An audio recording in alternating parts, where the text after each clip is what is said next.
kereta kuat saya.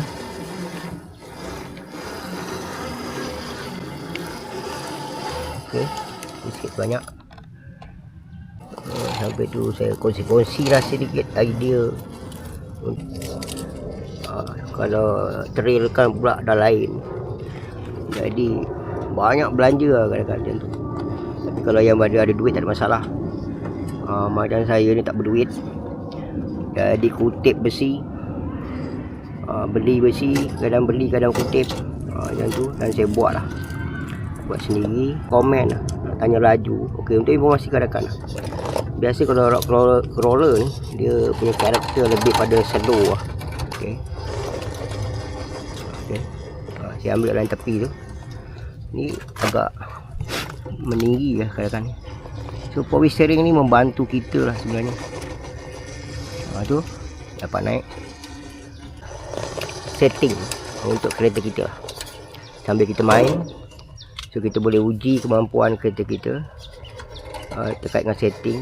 So bila kat sini yang agak susah ni bagi steering tayar belakang tu, dia fully function, maksud dia tak stuck ataupun menunggu saya main kapal terbang, saya main helikopter. Jadi saya dah biasa apa semua tu dengan menggunakan program dalam Radio Master macam tu kan.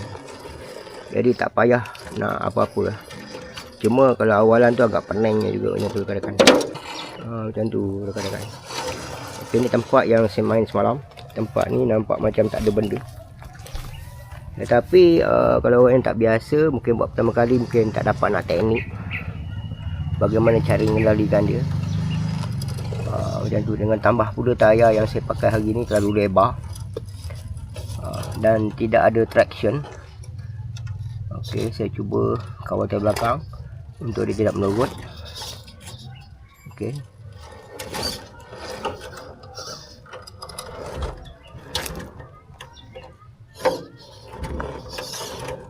dia selalu depan ni.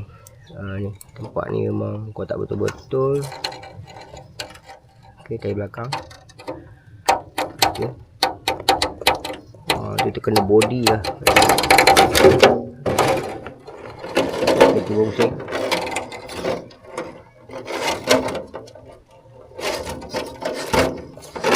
Tengok tayar belakang tu dapat membantu untuk kereta van saya ni berpusing. Plus sekali lagi saya beritahu, tempat saya ni saya gunakan untuk mencari setting setiap kereta yang saya buat. Seni, bukan mencari duit. Semua orang nak duit ni kan kawan. Sini kalau rakan-rakan yang baru main, saya akan buat peneguran. Pertama kalau dia salah kendali, saya akan tegur, bukan marah. Macam tu, sebab pertama nak jaga kereta dia tidak rosak, tidak patah. Tapi kalau kita ikut undang-undang, sebenarnya main rock crawler ni dia banyak undang-undang dia rekan-rekan. Pertama, tak boleh suka-suka kita main macam dekat off-road lah. Dekat off-road tu pakai sebelah tangan pun saya tengok ada orang datang sini main. Dia main off-road. So dia guna joystick, dia punya transmitter tu pakai satu tangan, relax, boleh tengok sana, boleh tengok sini. Tapi kalau crawler ni tak boleh kan. So dia kena bagi tumpuan. Pertama kita nak tengok laluan tayar tu di manakah dia akan berada. Pertama nak jaga kita punya alat seperti axle yang potol tu takut patah. Rekan-rekan pernah ditanya tak nak buat tournament ke, tapi saya tak. Tempat saya ni lebih pada rekreasi, dan siapa-siapa nak main boleh, tak ada masalah.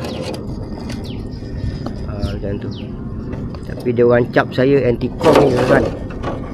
Saya tak ada anti-com kan. Di luar sana saya tak ada anti apa. Terpulang lah, anda nak buat apa ke, buatlah.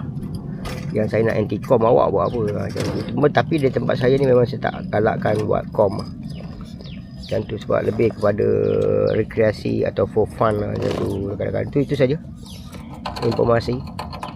Kalau ada siapa-siapa nak bertanya, boleh bertanya lah dalam ruang komen di TikTok atau di Facebook atau di mana-mana. Okey, bye bye. Assalamualaikum.